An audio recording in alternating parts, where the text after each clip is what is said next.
Welcome back to Hotrodguygarage, and today I got a pile of parts sitting here on the floor that need to go on this SVO Mustang. So follow along with me through the intro and we'll see what we get in.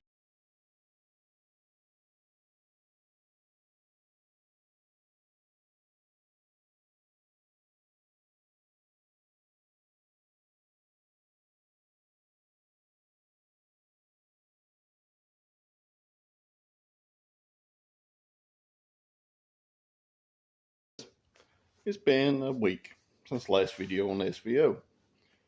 I went ahead and I got a set of spindles, I got a set of control arms, I got a whole bunch of brake parts. And it all needs to go on the car.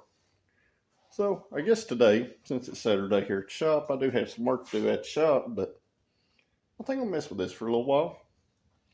And we'll go over the difference between a regular foxbody control arm, the SVO control arm, and a new age control arm. So follow along with me and we'll see what we get into. Alright, so I'm just going to show you what all I got here. This is a set of 99 through 04 control arms. They were missing a nut when they come in from Rock Auto. Wasn't real happy about that, but I did have one here at the shop. Got our new age spindles. We got a loaded caliper here, two front struts, set of brake pads, brake caliper mounting bracket bolts, and a set of brake hoses, and a new master cylinder. So I'm still waiting on a few parts. So you know, I got enough stuff to get a set of control arms and spindles and struts on the front of this car. So at least I can get it back where it rolls. So hopefully my rotors and stuff come sometime today, and my rear shocks, and we can get this whole brake situation with this car wrapped up today. So guess it's time to get busy. So follow along with me. So got our first part off, which is the master cylinder. Since the brakes were down this car and the brake fluid was very nasty and rusty looking, I'm going to start here at the top and work my way down. So I got the old master cylinder off right there, and I got the new one beside it. And I'm going to flip the camera around. I'm going to show you the part number just in case you need an SVO master cylinder. This also fits the Saleen Mustangs up until I think 1990. That Steve Saleen actually used SVO master cylinder with the larger bore. So I'm going to flip it around. So visually, the master cylinders are pretty much identical, except for your cap here. Your factory master cylinders get your little rubber tabs come out the side, and the replacement comes out the front and rear like most of your older Ford master cylinders. Now the cap size is the same. I have checked that, and their port sizes are also correct between the two. And one thing I was concerned about was getting a generic foxbody master cylinder, but I did check the bore size here compared to the old one, and we do have the same size bore. So mega important that it at least have the same size bore. So let's get this thing thrown, you know, in there. And just like that, our master cylinder is installed. I did go in there and I kind of sprayed some paint on that brake booster. It was kind of rusty. But, you know, at this point, it's time to get this car up in there and get the wheels off of it. That way we can address this wheel way inside the wheel well issue. And for the life of me, I still don't understand why somebody would stick regular foxbody GT control arms on the front of an SVO. Because it does suck those front end wheels in quite a bit. So today we're going to see what that difference is here in just a few, and I'll show you differences in the struts too. And alright guys, I got the wheel off the car. So I'm going to flip the camera around. I'm going to show you a few things that I see, and following along is going to be another helpful tip for foxbody Mustang owners. It's something that you need to check and need to do. So let me flip it around. And alright guys, let's just cover the basics here. These are the factory SVO rotors on an 87 through 93 GT spindle. These appear to be the factory SVO calipers because that brake hose has never been loose. So let me flip on my light here. Right here, these cars are known for rusting out in this frame rail section right here where your K-member bolts up to your strut tower. Now, super commonplace for rust in fox bodies, especially northern cars. We don't see it so much around here, but we're starting to. Well, the reason why they rust out, guys, there's a hole up here in the very top, and all that road dirt gets, it travels down in there, just like that. Well, there's no way, because there's sleeves in this frame rail right here, there's no way for that dirt to get out of any of the drain holes in the chassis. So the big thing is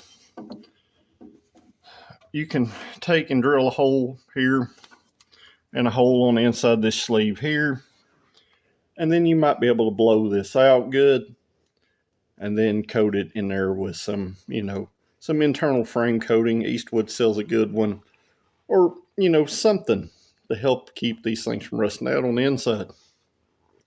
Fortunately, this car is not rusty there, but it is packed full of stuff in there. So I'm going to have to try to extract that. So, like I told you, they put regular foxbody GT control arms on it. They looks like they reused the stock SVO springs. I will check that when I get it out. The car does appear to have the factory rack in it. So, I got to start tearing this stuff apart. And we'll just see where we get. So, hopefully showing you that frame rail right there will give somebody some ideas. Maybe save their car before it does rot out.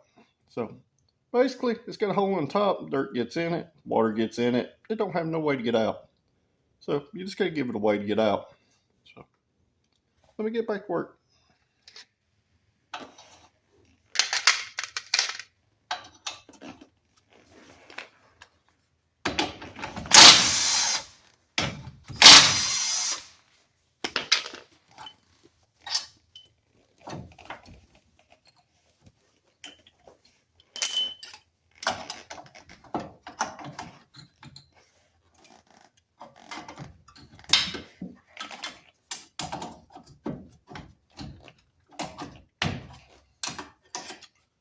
Something more aggressive.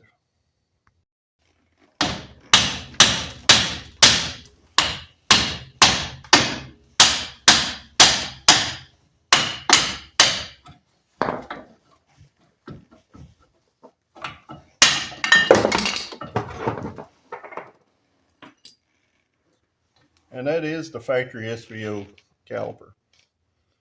So these make good cores anyway, considering they're locked up.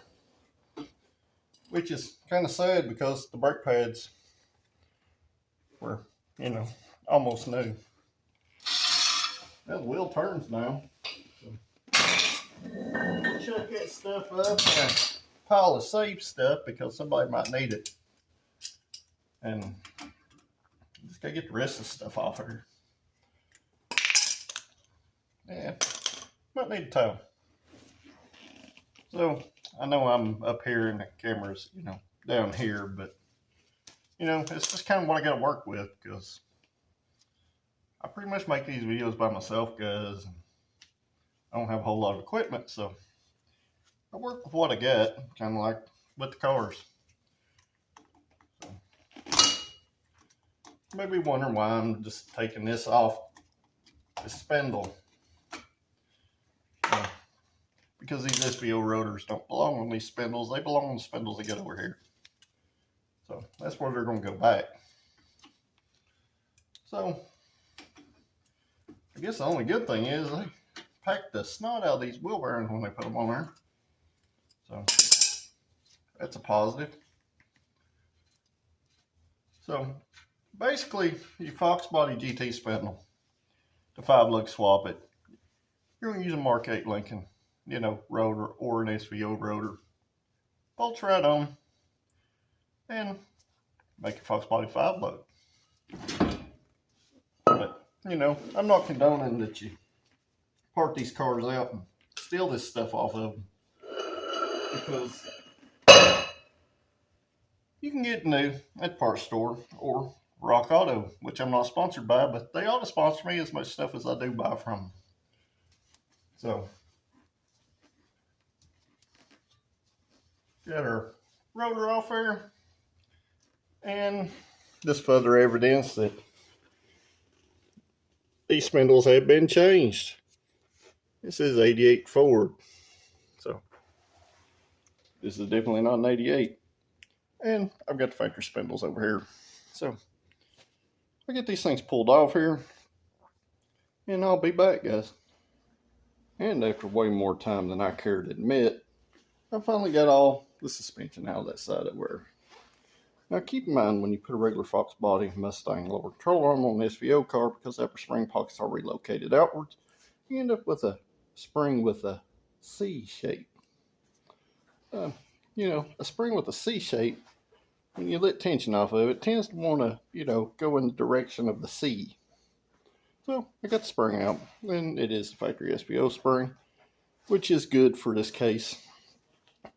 So I'm going to flip the camera around. I'm going to show you the difference in between these three control arms. So follow along with me. And alright guys, I got them all in line here, and I've got the bolts pushed through both of them. What I done, I come in here and I centered up every one of these ball joints, and then I cross measured from the ball joint center to our bolt center, from our ball joint center to our bolt center, from our ball joint center to our bolt center. So the regular fox body lower control arm is 13.5 inches long from your mounting bolt to the center of your ball joint stud. The SVO control arm is 14.25. And this is a new edge lower control arm, a replacement. It is also 14.25. So that 3/4 of an inch difference, and plus the offset on the spindles being just a hair different, pushes that wheel way in. So what we're doing, we're bringing that wheel back out where it's supposed to be, which will straighten up our spring angle. But there is one other thing that we will have to address. With the spring, I will have to trim some off of it, probably about a coil, because the SVO spring pocket is deeper than the new edge lower control arm. So right there's your three and your differences. The only reason why I'm going to the new edge style control arm, guys, is because it does have a replaceable ball joint, and it's going to cost more for me to have these machined and for the SN95 pressed in ball joint than I literally gave for these $60 control arms from Rock Auto. So it don't bother me to have to trim the springs a little bit, because I wanted to lower the car some more anyway. This will restore all our angles and stuff back to the correct geometry. So hopefully that clears up any confusion with the lower control arm stuff. While you can put the fox body stuff on the SVO car, you do need to change that K member. So the easy fix is to put all new edge or SN95 stuff under the front of it. I got new edge stuff because they do have a dual piston aluminum PBR caliper, and it does give a little more surface area over the larger piston SVO caliper. So while it is not necessarily a major upgrade, it is an upgrade in weight, and it looks better behind a nicer wheel.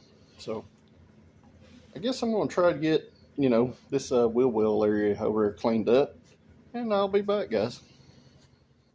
Well, it's several hours later, and a trip home, and I got the brakes on the car. So moral of this story is I also got the rocker panel trim, and I'm pretty sure I bought the last 3 NOS SVO rocker panel molding clips on the face of the earth. If you want to screenshot that, that's the rocker panel molding clips. Yeah, so got the rocker panel molding back on it, got the inner fender back in it, brake lines hooked up and all that good stuff. You do have to use an adapter on the SVO from a 1/4 inch to 3/16 on the brake line on the passenger side. So, I'm at this point, and I went to stick the factory wheel back on it to see how it sat in the wheel well, and the center hub of the wheel is too small for the new hub. So, yeah, this is one of those days, guys. These days happen quite often, and, you just kind of got to back up and figure out what you do from there.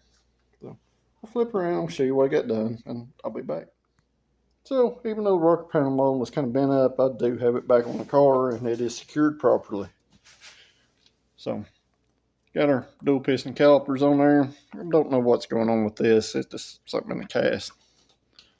But got our brake line hooked up there. Our new strut on. And control arm and the spindle. So I still got to put the sway bar on it when I get the other side done. And I've still not tore it down. I should get an inner marker light here too. But yeah, I got to tear all this rusty stuff off now. So I guess let's get busy. So I'm pretty much not going to video me tearing these down, guys. It's pretty self-explanatory, pretty straightforward. And I think in the end the results are, going to help it out quite a bit. Maybe not in handling or stopping, but technically it is a brake upgrade, even though, like I said before, it's rather small. But they do look better behind a larger, wheel. So I'm going to get busy. Well, guys, it's super, super late, but got both sides of the brakes on it. Got the brakes bled. Had to fight with the rear bleeder screws a little bit because they're quite rusty back there, which you can imagine. After quite a bit of heat and penetrating oil and heat and penetrating oil, and, repeat that about 1 billion times. I finally got them out and got the rear brakes bled. So about all I lack on getting suspension together at this point is getting the front sway bar on it, which I will do that tomorrow. I got to put a couple rear shocks on the back of it. And I got to put a steering shaft on it. Because the rag joint, an old one, is completely gone, but get this good used one right here. That's what we're going to put on it. So hopefully, here by next weekend, we'll have a video of this thing running and driving. So if you like these kind of videos, make sure you like this video, share it with your friends, and most importantly, if you're not a subscriber, hit that subscribe button. It helps the channel grow. It helps me bring you more stuff like this. So until next time, guys, thanks for watching. I'll see you at the next one.